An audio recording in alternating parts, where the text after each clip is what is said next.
Pregnancy is a beautiful phase in life with its own pros and cons. While the pros outnumber the cons, there are several discomforts associated with pregnancy that can take a toll on the pleasure of motherhood. So here are some home remedies for swelling feet. Walking can help deal with swelling feet when you are pregnant. It can also help relieve the fluid retention in several ways. First of all, there is a continuous contracting and pumping of the leg muscle when you are walk. This helps the extra fluid get squeezed out of your tissues.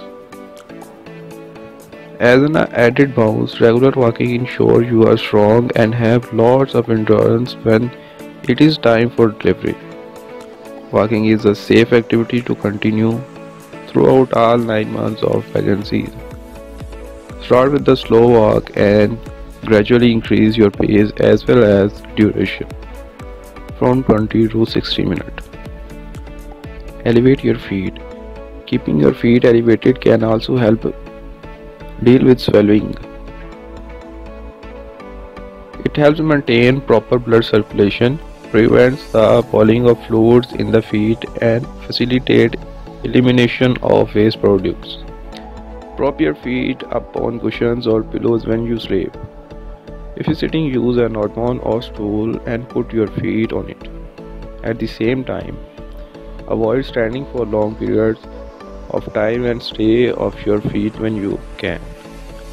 Use an Epsom salt for soak. Epsom salt may not only help with swelling on the feet but also in dealing with muscle pain. The warm water will increase the blood circulation in your feet. Fill a small tub with lukewarm water. Add a half cup of Epsom salt and stir it well. Feel free to add a cup or drop of lavender, rose, rosemary, or essential oil. Soak your feet in this tub until the water goes cold. Repeat up to 3 times a week.